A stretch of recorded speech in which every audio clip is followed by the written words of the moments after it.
আচ্ছা, তা আমরা যেটা বলতেছিলাম যে যদি টোটাল নাম্বার অফ কন্ডাক্টর যদি তোমার জেড হয়, টোটাল নাম্বার অফ কন্ডাক্টর যদি জেড হয়, এখানে ধরো একটা দুইটা তিনটা চারটা পাঁচটা ছয়টা এভাবে করতে করতে টোটাল নাম্বার অফ কন্ডাক্টর যে দুইটা ব্রাশের মাঝখানে, ধরো সাপোজ এটা হচ্ছে এক্স আর এটা হচ্ছে ওয়াই, এই ব্রাশের মাঝখানে টোটাল নাম্বার অফ কন্ডাক্টর যদি জেডটা থাকে,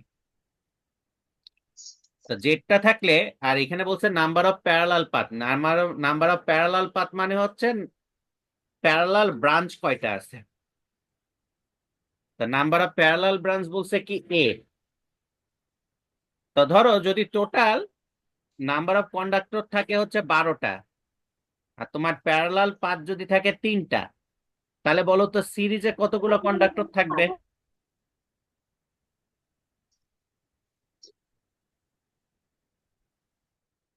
আমার কথা কি বুঝতে পারোনি?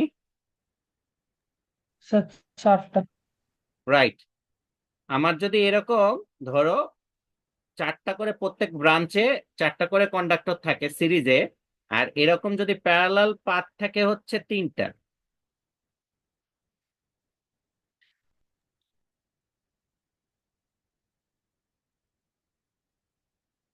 তাহলে এখানে টোটাল কন্ডাক্টর কয়টা? 12টা। 12টা, রাইট। 12টা। কিন্তু এখানে প্যারালাল পাথ কয়টা আছে? 3টা। 3টা। তাহলে সিরিজে কতগুলো কন্ডাক্টর আছে এটা আমরা কিভাবে বের করব? জেড বাই এ করলেই হবে, রাইট? জি স্যার। কি তাই তো?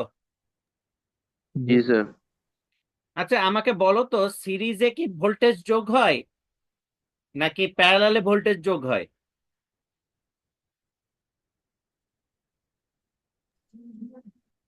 করে আসছো তো আগে সেমিস্টারে।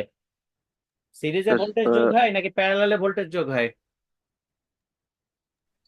প্যারালাল তো সবার ভোল্টেজ সেম থাকে, মানে দুই প্রান্তের সিরিজে ভোল্টেজ যোগ সেম হয় থাকে, স্যার। সিরিজে যোগ হবে স্যার। সিরিজে ভোল্টেজ যোগ হয়, প্যারালালে কারেন্ট যোগ হয়, রাইট?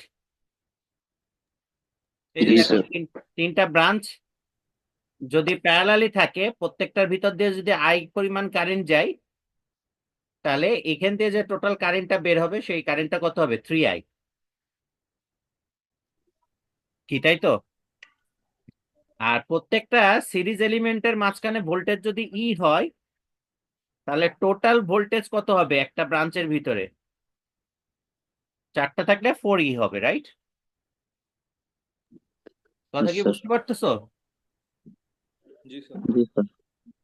তাহলে আমরা এখন বললাম একটা কন্ডাক্টরের ইনডিউস ভোল্টেজ হচ্ছে কি BLV, total number of conductor বলে দেওয়া আছে হচ্ছে জেড, আর নাম্বার অফ প্যারালাল পাথ বলে দেওয়া আছে হচ্ছে এ। তাহলে প্রত্যেকটা ব্রাঞ্চে কি পরিমাণ ভোল্টেজ ইনডিউস হবে এটা আমরা কিভাবে বের করতে পারবো?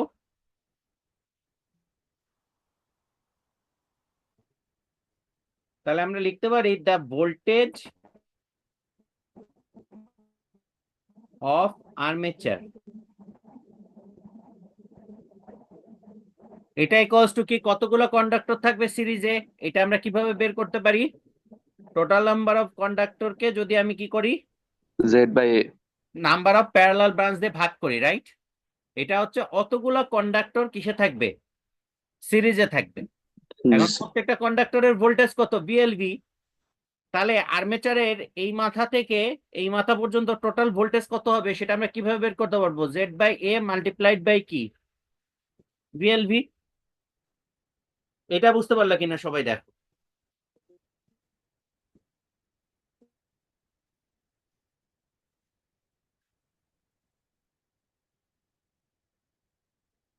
এটা বুঝতে কারোর সমস্যা আছে কিনা দেখো। বুঝছি স্যার। জি স্যার, বুঝতে পারছি। আমি নেক্সট স্লাইডে যাবো কিনা, নেক্সট পোর্শনে যাবো কিনা, বুঝতে কারোর সমস্যা আছে কিনা, থাকলে বলো এখনই।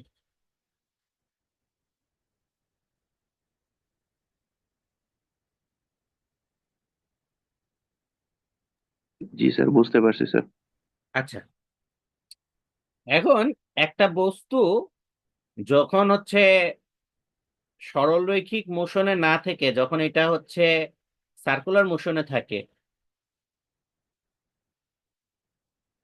এই রৈখিক ভেলোসিটি যদি ভি হয় আর তার কৌণিক বেগ যদি ডাব্লিউ হয় আর সেন্টার থেকে এটার রেডিয়াস যদি আর হয়, তাহলে আমরা ভি এর ইকুয়েশন কি লিখতে পারি? এটা তো পড়ে আসছো। ভি সমান সমান কি? Omega, right? জি কি জানো তো এটা নাকি? জি তাহলে এক থেকে আমরা কি লিখতে পারি? যে আমরা ভোল্টেজ অ্যাক্রস দ্য আর্মেচার যেটা আছে, এই আর্মেচারটাকে যদি আমি লিখি ই এ, তাহলে ই এ সমান সমান কি লেখা যায়? ই এ এটা ইকুয়ালস টু লেখা যায় হচ্ছে Z by A multiplied by B L. V এর পরিবর্তে লিখতে পারি কি? Omega, omega right? কি লেখা যায় তো নাকি?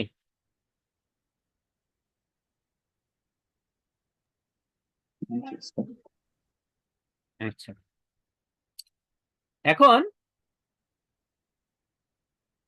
তোমার এই বি যেটা আছে, বিটাকে আমরা লিখতে পারি কি? বি এবং ফ্লাক্সের মাঝখানে সম্পর্কটা কি? বিটা আগের দিন আমরা কি বলছিলাম? বি ইকুয়ালস টু কি? ওয়েবার পার কি মিটার স্কোয়ার। তার মানে কি এই ফ্লাক্স ডেন্সিটি যেটা আছে, ফ্লাক্স ডেন্সিটি এটা ইকুয়ালস টু কি লেখা যায়? Flux per area. কি ফ্লাক্স পার কি এরিয়া। এরিয়া। তো ধরো তোমার যদি এরকম একটা পোল থাকে, আমি একটা জাস্ট র্যান্ডমলি আঁকাচ্ছি, ধরো এরকম যদি একটা পোল থাকে,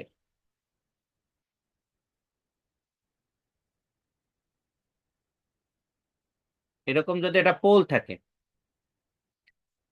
তো এই পোলের তোমার টোটাল ফ্লাক্স কন্ডাক্টর যদি এখান থেকে ধরো, এখান থেকে যদি মোশন নিয়ে এই টোটাল পাথটা অতিক্রম করে যায়, তাহলে কি পরিমাণ ফ্লাক্স কাট করবে সেটা তুমি কিভাবে বের করবা?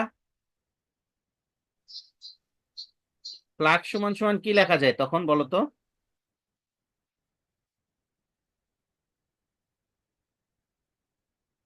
ফ্লাক্স সমান সমান কি লেখা যায়?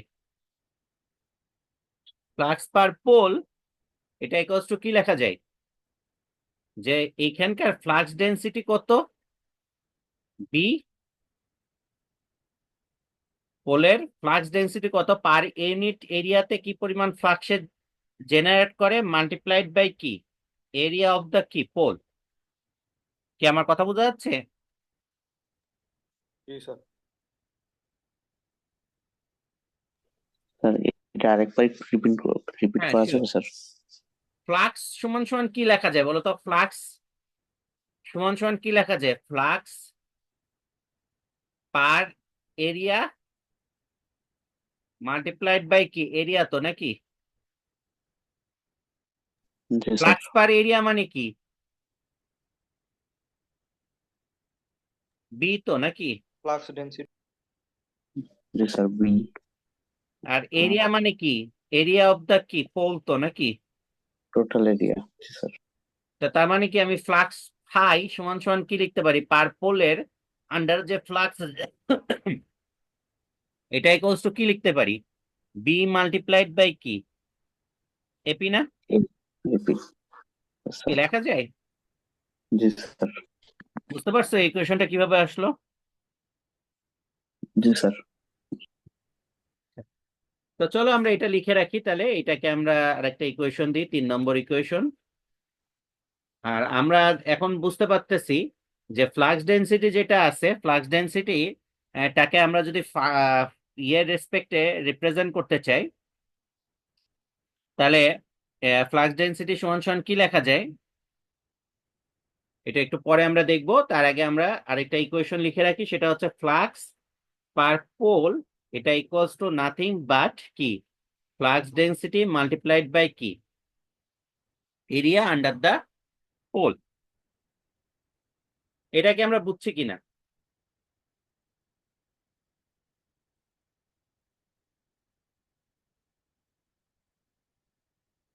এতক্ষণ পর্যন্ত যতটুকু বলছি এটা বুঝতে কারোর কোনো সমস্যা আছে কিনা?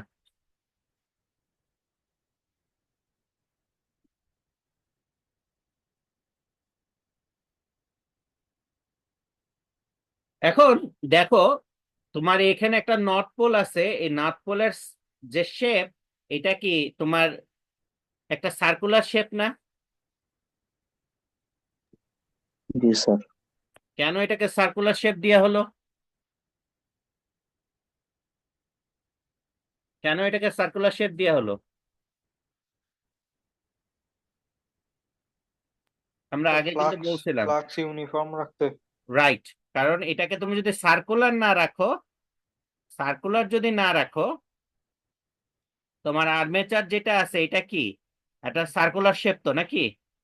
তো তোমার যদি পোলও যদি তুমি সার্কুলার না করো, তাহলে তোমার এই আর্মেচার থেকে পোলের যে ডিস্টেন্স সেটা কি ইউনিফর্ম হবে? না না স্যার। স্যার। ইউনিফর্ম না হলে কি হবে? যেখানে এয়ার গ্যাপ বেশি সেখানে ফ্লাক্স কমে যাবে, যেখানে এয়ার গ্যাপ কম সেখানে ফ্লাক্স কি হবে? বেড়ে যাবে। ফ্লাক্স কি হবে না? ইউনিফর্মলি ডিস্ট্রিবিউটেড হবে না। আমার কথা বোঝা যাচ্ছে? তো ধরো, তাহলে এখানে যদি এন সংখ্যক পোল থাকে, সাপোজ ধরো এখন কথার কথা দুইটা পোল আছে, তো আমরা ধরে নিচ্ছি যদি এন সংখ্যক পোল থাকে, এন সংখ্যক যদি পোল থাকে, এই এন সংখ্যক পোল মিলে টোটাল এরিয়াটা কাভার করবে কত? বলো তো। এই ধরো একটা পোল, একটা পোল যদি আমি এইটাকে ছবিতে আঁকাই, ধরো এরকম একটা সার্কুলার ড্রামের মতো একটা অংশ আছে এবং এটা হচ্ছে তোমার এই পরিমাণ লম্বা। কারণ কি এর ভিতরে কন্ডাক্টরটার যে সাইজ সেই পরিমাণ কি থাকতে হবে? তোমার এই ড্রামটা তো তত পরিমাণ বড় হইতে হবে নাকি? আমার কথা বোঝা যাচ্ছে? দেখো, তোমার পোলের লেন্থ যতটুকু, কন্ডাক্টরের সাইড আর্ম কি তত বড় তো নাকি? জি স্যার। জি স্যার। তো তাহলে আমরা যদি টোটাল এরিয়াটাকে কনসিডার করি, এখানে টোটাল এরিয়াটাকে কনসিডার করি, এই টোটাল এরিয়াটাকে আমরা কিভাবে বের করতে পারবো?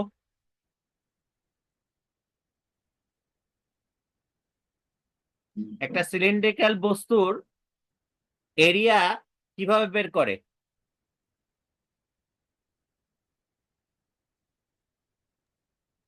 স্যার হাইট ইনটু হচ্ছে পাই আর স্কোয়ার। তাই আজকে এই দেখো, এইটাকে যদি আমি রেডিয়াস আর ধরি, তাহলে এই যে গোলাকার যে সেকশন, এই গোলাকার সেকশনের পরিধি কত হবে? 2πr, right? টু পাই আর টু টু পাই ইয়ার। আর আর তার সাথে এখানকার লেন্থটাকে যদি আমি গুণ করি, এই লেন্থটা কি তোমার এল তো নাকি? যেহেতু যে লেন্থ জি স্যার। কন্ডাক্টরের যে লেন্থ, সেই লেন্থটাই হচ্ছে কি তোমার ম্যাগনেটিক পোলের কি লেন্থ তো নাকি? জি স্যার। জি স্যার। তাহলে এই টোটাল ড্রামের ইয়ে কত হবে? এরিয়া কত হবে? 2 পাই টু পাই আর আর এল। এল। তার মানে total area of all poles, এটা সমান সমান কত হবে? 2πr মাল্টিপ্লাইড বাই কি এল তো নাকি? জি স্যার। তাহলে প্রত্যেকটা পোলের আন্ডারে কতটুকু এরিয়া আছে সেটা আমরা ক্যালকুলেট করব কিভাবে? টোটাল পোলের আন্ডারে যদি এরিয়া থাকে 2πr মাল্টিপ্লাইড বাই এল, তাহলে area per pole, area per pole, যেটাকে আমরা বলতেছি এপি, এটা ইকুয়ালস টু কি লেখা যাবে? স্যার ডিভাইড করে টোটাল দিব area 2 divided by pole number. Right, 2πr L divided by কি নাম্বার অফ পোলস, রাইট? কি লেখা যাবে? জি স্যার। জি স্যার। এটা বুঝতে কারোর কোনো সমস্যা আছে কিনা?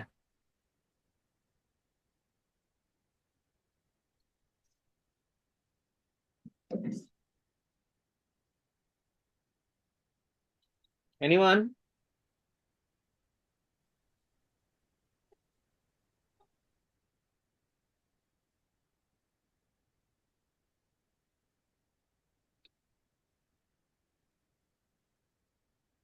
কি তোমরা কি ক্লাস একেবারেই বুঝতেছো না নাকি? বুঝছি স্যার। শুধু 2-3 জনের কথা শুনতেছি, বাকিরা সবাই ঘুমাচ্ছে শিওর।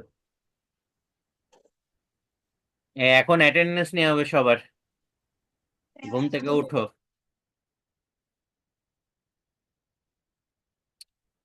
তো তাহলে এখন দেখো, এই এরিয়া পার পোলের এই ভ্যালুটা যদি আমরা 4 নম্বর ইয়েতে বসাই দিই, তাহলে 4 থেকে আমরা লিখতে পারি কি দেখো তো, পাই পি, এটা ইকুয়ালস টু লেখা যায় কি, বি মাল্টিপ্লাইড বাই কি, 2 pi r l 2 pi divided r L divided by কি, পি, রাইট? তাহলে এখান থেকে তুমি বি এর ইকুয়েশন কি পাবা? বি সমান সমান কি লেখা যায়, 5 পার 5p পোল মাল্টিপ্লাইড বাই কি, পি ডিভাইডেড বাই কি, 2 পাই 2 pi r l। আর এল। কি ঠিক আছে তো নাকি? জি স্যার। আচ্ছা, আমি কি এই ছবিগুলো মুছে দিতে পারি? এখন অনেক সমস্যা এটাই তো ছিল রুটিনটাতে প্রত্যেকটাতে একটা এই ছবিগুলো একটু মুছে দিই।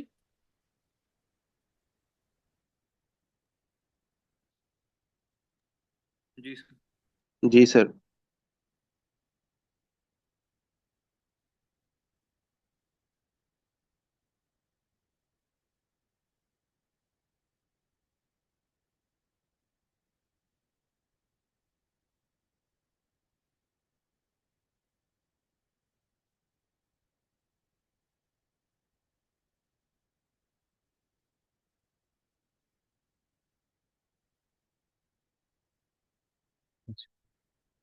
তাহলে চলো, এখন যদি আমরা এখান থেকে আবার ই করি, তাহলে এই বি এর যে ভ্যালুটা পেলাম, এই বি এর ভ্যালুটা যদি আমরা এই যে এখানে বসাই দিই 3-এ, তাহলে 3 থেকে কি পাবো, ই এ, যেটা আর্মেচারের ইনডিউস ভোল্টেজ, এটার ইকুয়েশন কি পাবো, Z by A multiplied by, B এর পরিবর্তে লিখতে পারি কি, 5p multiplied by P divided by 2 pi r L multiplied by, এখানে কি থাকবে, বি এর পরে কি থাকবে, এল মাল্টিপ্লাইড বাই কি। Omega r। তাহলে দেখো, এই যে এল এল কাটাকাটি হয়ে যাবে, আর আর কাটাকাটি হয়ে যাবে, তাহলে বাকি থাকলো K, Z by A multiplied by কি থাকে, পি ডিভাইডেড বাই 2 পাই, তারপরে নিচে তো আর কিছু নাই, তাহলে এখানে বাকি থাকলে কি, P divided by 2 pi multiplied by থাকে কি, flux per pole multiplied by হচ্ছে ওমেগা। এখন দেখো, তুমি যদি একটা মেশিন বানাই ফেলো, মেশিন বানাই ফেলার পরে তুমি কি পোল নাম্বার চেঞ্জ করতে পারবা?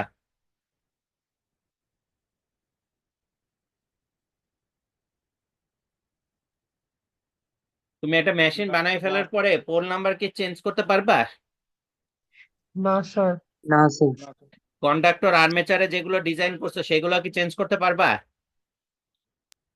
না স্যার, সম্ভব না না। স্যার তো সেই জন্যে এই যে টার্মটা আছে, এই টার্মটা অ্যাকচুয়ালি দেখো, যা কিছু আছে এইটা হচ্ছে কি, একটা মেশিন বানানোর পরে কি হয়ে যায়, কনস্ট্যান্ট হয়ে যায়, যেটা তুমি কখনোই কি করতে পারবা না, চেঞ্জ করতে পারবা না। তো সেই ক্ষেত্রে আমরা ই এ সমান সমান যেটা লিখতে পারি দেখো, Z P multiplied by twice pi A multiplied by কি, flux per pole multiplied by omega. এই যে টার্মটা পাইলাম, এই টার্মটাকে আমরা নর্মালি একটা কনস্ট্যান্ট দ্বারা রিপ্রেজেন্ট করি, যেটাকে বলা হয় হচ্ছে কে, তারপরে হচ্ছে কি, flux per pole multiplied by হচ্ছে ওমেগা। তো এই কেটা হচ্ছে কি একটা প্রপোর্শনালিটি কনস্ট্যান্ট। তো প্রপোর্শনালিটি কনস্ট্যান্ট হলে ইনডিউস ভোল্টেজের ইকুয়েশন, তার মানে আমরা এখান থেকে লিখতে পারি কি, ইনডিউস ভোল্টেজ যে ইকুয়েশন হচ্ছে কি, K into flux per pole multiplied by কি, ওমেগা। ওমেগা। এটা হচ্ছে তোমার জেনারেলাইজড ইকুয়েশন। ফর আর্মেচারের কন্ডাক্টরের যে ভোল্টেজটা ইন্ডিউস হবে। এখন তার মানে আর্মেচারের কন্ডাক্টরে যে ভোল্টেজ ইন্ডিউস হবে সেটা ডিপেন্ড করবে কার উপরে? দুইটা জিনিসের উপরে, একটা কি ফ্লাক্স পার পোল, আরেকটা কি ওমেগা। ওমেগা। যে স্পিডে তুমি এটাকে ঘোরাচ্ছ এই স্পিডটা যদি তুমি চেঞ্জ করো ইন্ডিউস ভোল্টেজ কি হবে? চেঞ্জ হবে। আরেকটা জিনিস কি কারণে চেঞ্জ হবে, যে তুমি ধরো যে ম্যাগনেটোমেটিক ম্যাগনেটিক ইলেকট্রোম্যাগনেটিক ইয়ে দিয়ে ইন্ডাকশনের মাধ্যমে যে কারেন্টটা দিয়ে যে ফ্লাক্সটা তৈরি করতেছো, তো এই ফ্লাক্সের ইকুয়েশন কি? ফাই সমান সমান কি? এন ইন্টু আই, তো নাকি? জানো তো এটা, তো নাকি?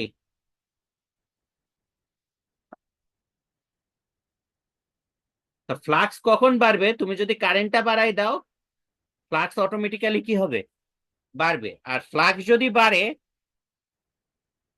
তোমার ইনডিউস ভোল্টেজ কি হয়ে যাবে? বেড়ে যাবে। তো যদি তোমাদেরকে ধরো এরকম প্রমাণ করতে দেওয়া হয় যে একটা ডিসি জেনারেটরের আর্মেচারে ইনডিউস ভোল্টেজের ইকুয়েশন বের করো এবং সেখান থেকে দেখাও যে ইনডিউস ভোল্টেজটা ফ্লাক্স পার পোল এবং স্পিড এই দুটার উপরে কি করে? নির্ভর করে। কি পারা যাবে? জি স্যার। কারোর এখানে কোনো কোশ্চেন আছে কিনা?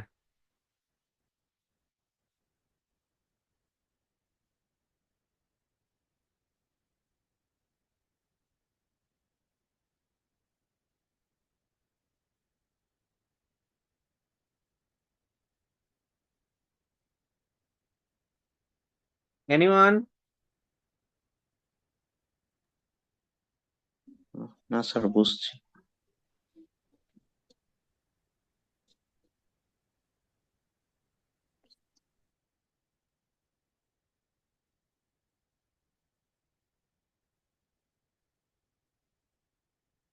আর তোমাদের এইটার মাধ্যমে আমরা মোটামুটি ডিসি জেনারেটরের পার্টটা শেষ করলাম। এই রিলেটেড একটা অঙ্ক বা দুইটা অঙ্ক আমরা ক্লাসে করব, কিন্তু আমি এটা অনলাইনে করাইতে যাচ্ছি না, এটা আমি ফিজিক্যালি এসে তোমাদেরকে করাইতে যাচ্ছি। ঠিক আছে? তো আজকে যে ডেরিভেশন করলাম এটাতে কারো কোনো কনফিউশন আছে কিনা? স্যার প্যারালাল পাথটা একটু বলবেন আরেকবার, মানে নাম্বার অফ প্যারালাল পাথটা কেমনে আসতেছে? নাম্বার অফ প্যারালাল পাথ হচ্ছে, দেখো এই যে আগের দিন আমরা যেটা ডিসকাস করতেছিলাম, এই যে দেখো এই এই স্লাইডটা দেখলে বুঝতে পারবা।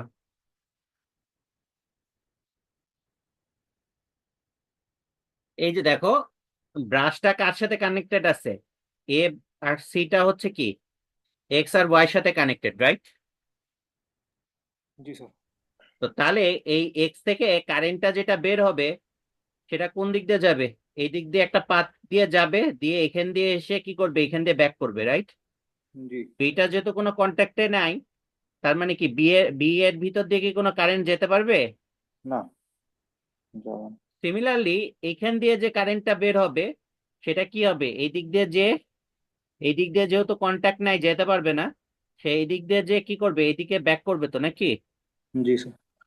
তার মানে দেখো যদি তুমি এখানে এক্স একটা ইয়ে ধরো, ব্রাশ ধরো, আর এখানে তুমি যদি ওয়াই আরেকটা ব্রাশ ধরো, এটা ধরো পজিটিভ ব্রাশ, এটা হচ্ছে নেগেটিভ ব্রাশ। তাহলে এক্স এর মাঝখানে কি আছে দেখো তো? এখানে 1 থেকে 1 প্রাইম একটা কন্ডাক্টর আছে। তাহলে এক্স এর ভিতরে কি আছে? 1 থেকে 1 প্রাইম একটা কন্ডাক্টর আছে, যেখানে ভোল্টেজ ইনডিউস হচ্ছে কি 2E। তারপরে কোন কন্ডাক্টরটা আছে? 2 থেকে 2 প্রাইম। 2 থেকে টু ফাইভ। 2 থেকে 2 প্রাইম। এখানেও যে ভোল্টেজ ইনডিউস হচ্ছে সেটা কি 2E। জি স্যার। কারেন্ট কোথা থেকে কোন দিকে যাচ্ছে? কারেন্ট হচ্ছে এ স্যার থেকে। এক্স থেকে ওয়াই। ও আচ্ছা, এক্স এক্স থেকে থেকে, ওয়াই হ্যাঁ এর দিকে, ওয়াই। রাইট? ধরো বাইরে একটা রেজিস্ট্যান্স যদি থাকে তাহলে এক্স থেকে কারেন্টটা বের হয়ে এর ভিতর দিয়ে লোডের ভিতর দিয়ে যে ওয়াই দিয়ে সে ঢুকতেছে, রাইট? জি তার স্যার। মানে এই কন্ডাক্টরের ভিতর দিয়ে কারেন্টটা কোন দিক দিয়ে যাবে? 2 প্রাইম টু ফাইভ থেকে থেকে ওয়ানের ওয়ানের দিকে, দিকে। রাইট? এই যে দেখো 2 প্রাইম থেকে ঢুকতেছে আর 1-এর দিকে সে বের হয়ে যাচ্ছে, রাইট? জি স্যার। সিমিলারলি তুমি যদি সেকেন্ড হাফটা চিন্তা করো, এই পোর্শনে এক্স এর সাথে কানেক্টেড কে আছে? 4'। 4 তাহলে পয়েন্ট এখানে দেখো 4', তার সাথে কি থাকবে? 4। আর তারপরে কি থাকবে? 3 প্রাইমের থেকে 3 3' থেকে 3, রাইট? এখানেও যে ভোল্টেজ ইনডিউস হচ্ছে সেটা কি? 2 2 2 করে 4। তাহলে এখান দিয়েও কারেন্টটা কি হবে? এই ডাইরেকশনে যাবে, জি স্যার। রাইট? এটাই তো নাকি? জি স্যার। জি তাহলে এখানে যদি আমি ধরে নিই যে প্যারালাল পাথের ভিতর দিয়ে দুইটা কারেন্ট যাচ্ছে আই আই, তাহলে এক্স এর ভিতর দিয়ে কোন কারেন্টটা যাবে? এখান থেকে টোটাল কারেন্ট কত যাবে? 2i না? এখান দিয়েও কারেন্ট কত ঢুকবে? 2i। Sir 2i। এই 2i-টা ঢুকে এখানে যে দুইটা প্যারালাল সেকশনে কারেন্টটা ভাগ হয়ে যাবে কি? আই আই দিয়ে। কারণ আমরা জানি কি সিরিজে ভোল্টেজ ভাগ হয়, প্যারালালে কি ভাগ হয়? কারেন্ট কারেন্ট ভাগ ভাগ হয়, রাইট? জি স্যার। কি বুঝতে পারছো? জি স্যার বুঝছি। প্যারালাল ব্রাঞ্চ কি এখন ক্লিয়ার হয়েছে? জি স্যার। তা আমরা দুইটা না ধরে আমরা যখন ডেরিভেশন করছি তখন আমরা ধরে নিছি কি যে প্যারালাল ব্রাঞ্চ কয়টা আছে? এ সংখ্যক প্যারালাল ব্রাঞ্চ আছে। এটা তোমার 2টাও হইতে পারে, 3টাও হইতে পারে, 4টাও হইতে পারে, 20টাও হইতে পারে। আর আমরা কন্ডাক্টর ধরেছি কি যে জেড সংখ্যক আছে, জাস্ট একটা জেনারেলাইজ ভ্যারিয়েবল ধরে নিছি। তো তাহলে এখানে দেখো এই আগের ইকুয়েশন অনুসারে তোমার এখানে কন্ডাক্টর কয়টা আছে? এখানে 4টা, চারটা রাইট? জি তার মানে স্যার। এখানে জেড এর ভ্যালু কত? 4। 4 নাম্বার অফ প্যারালাল পাথ কয়টা আছে? 2টা তাহলে সিরিজে তোমার কতগুলো ইয়ে থাকবে? 2টা এই যে একটা, এই যে 2টা। সিমিলারলি কি এই যে একটা, এই যে 2টা। 2টা জি স্যার। ক্লিয়ার? জি স্যার বুঝতে পারছি। আর কারো কোনো কোশ্চেন আছে?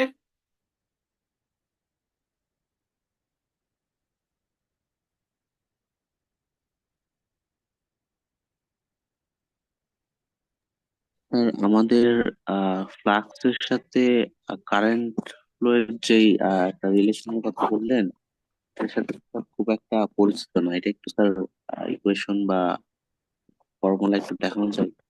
কোনটা কোনটা?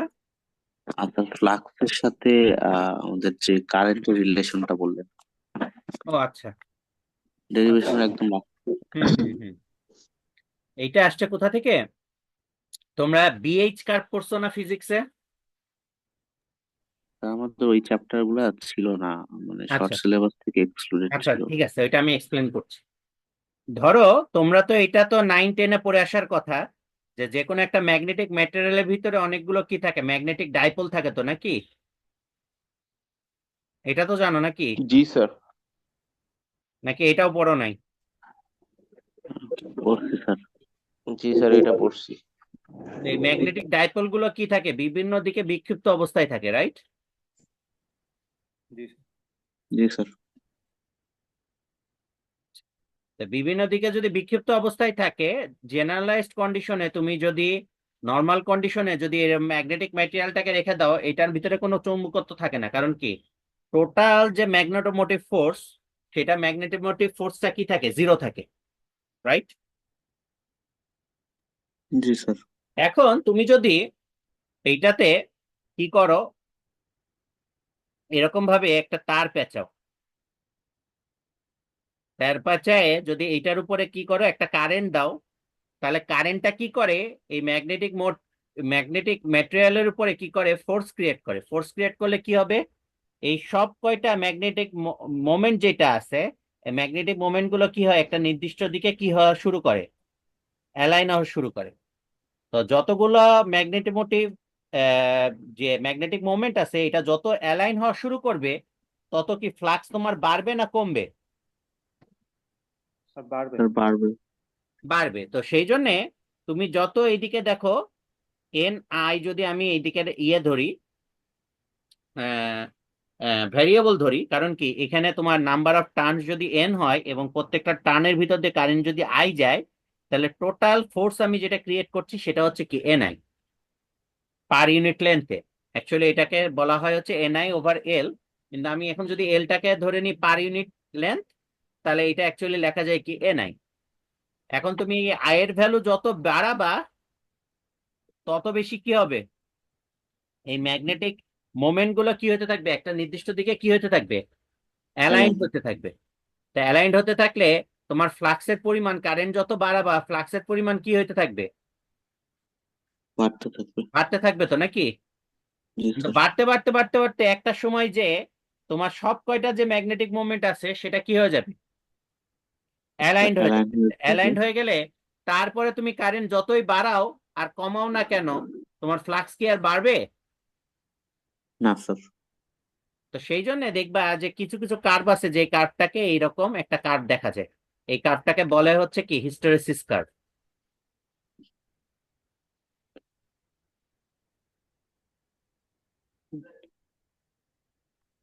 কথা বোঝা যাচ্ছে? জি স্যার। এখন তুমি ধরো এই পাশে আমরা ধরতেছি হচ্ছে ফ্লাক্স ডেনসিটি। এখন তুমি যদি কারেন্টটাকে আবার কমাইতে থাকো, তো কমাইতে থাকলে এই ম্যাগনেটিক মোমেন্ট গুলো কি হইতে থাকে, আবার আগের পজিশনে ব্যাক করতে চায়। কিন্তু এরা মানে কি বলবো, দুষ্টু ছেলেপেলে। দুষ্টু ছেলেপেলে মানে ওরা যেভাবে বাড়ছিল সেভাবে না কমে, জিনিসটা দেখা যায় যে যেভাবে না বাড়ছিল সেভাবে না কমে তারা অন্য প্যাটার্নে কমতে থাকে।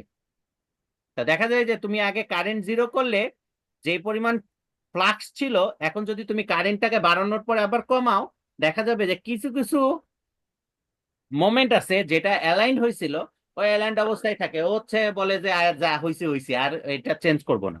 যার কারণে তুমি এখানে কিছু পরিমাণ ফ্লাক্স আগে থেকেই পাবা। এই ফ্লাক্সটাকে বলে হচ্ছে কি রেসিডুয়াল ফ্লাক্স।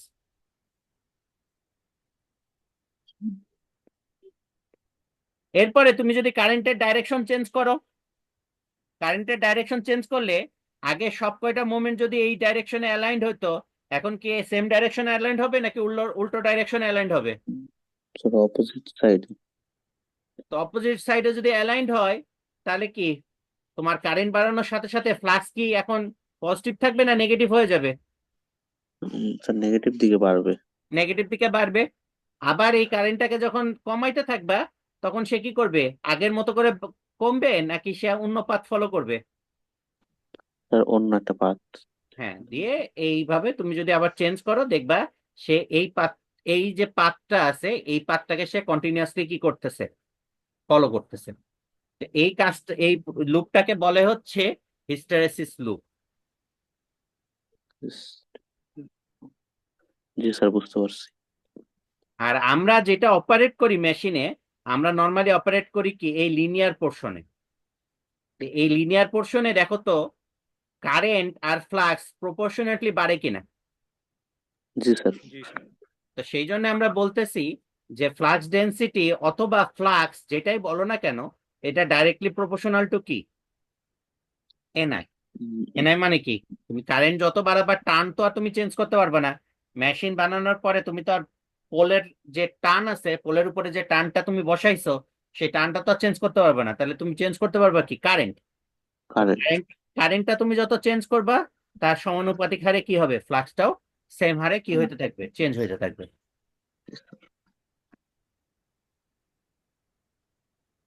কথা বুঝতে পারছো? জি স্যার। তোমার ব্যাপারটা কি ক্লিয়ার হয়েছে নাকি আরো এক্সপ্লেনেশনের দরকার আছে বলো? জি স্যার ক্লিয়ার। তো তাহলে তাহলে এখন কথা হচ্ছে যে বলো যে ডিসি মেশিনে যতটুকু পড়ানো হলো এইটুকুর ভিতরে কারোর কোনো কোশ্চেন আছে কিনা? যদি থাকে সবাই ভালো মতো পড়াশোনা করাও। করার পরে আমরা ঈদের পরে যে প্রথম ক্লাস হবে ইনশাআল্লাহ, তোমাদের যদি কোনো কোশ্চেন থাকে আমরা সেটাকে এক্সপ্লেন করার আবার চেষ্টা করব, করে আমরা নিউ টপিকে ঢুকবো। ঠিক আছে?